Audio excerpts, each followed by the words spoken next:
Congressman, welcome to Fox and Friends. Tell me your reaction and what you think will happen when this gets over to the Senate.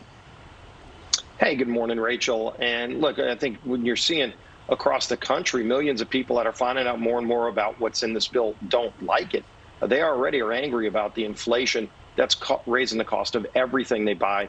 A grocery store, when you go to fill up your car, if you can even afford to fill it up now. They don't want more Washington spending. And what they saw passed yesterday was trillions more Washington spending. According to the University of Pennsylvania's Wharton report, when you take out the budget gimmicks, it could be up to $4 trillion of spending and trillions of dollars in new taxes. Even Bernie Sanders pointed out the biggest tax beneficiaries are the millionaires.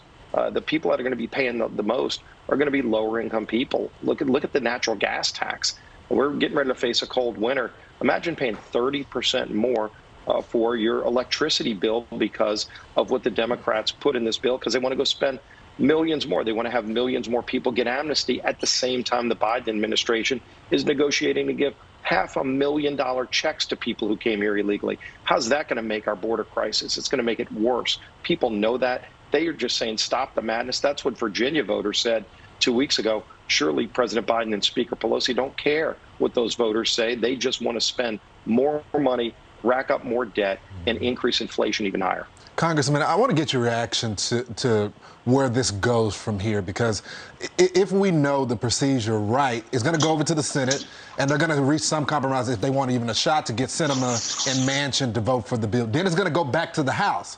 The question is, are the Republicans going to hold the line? Because they didn't do that with the infrastructure bill. What do you know from your caucus? Will they stand for what they promised the voters they would stand for? Yes, in fact, not a single Republican voted for that bill yesterday. We had one Democrat vote with us. I wish there were more. But when it goes to the Senate, they have a razor-thin margin. And, you know, we'll see if any Democrat not just tries to lower the amount, because, look, $1.5 trillion of new spending is not a moderate compromise. I'm sure Washington media real quickly, Congressman, but it's going to come back to the House as well if they do get that slim majority for the language as well. So when it comes back to the House, will any Republican vote for that bill? No, not a single one did yesterday. Not a single one will when they bring it back, and it will come back at some point. But nothing in that bill would be good for the inflation that we're seeing. It's only going to make it worse. It's going to ultimately be something that saddles our kids and grandkids with more debt, too, because somebody's got to pay for this stuff. There's no such thing as a free lunch. It's not free charging cars. Nothing's free, right? People know that, by the way. I know. People know it. They think that these Washington liberals, these big government socialists, think they can trick people and buy people off. Go look at the results in Virginia. It wasn't just Republicans who voted no. It was liberals who said enough of the madness, and they don't care in Washington.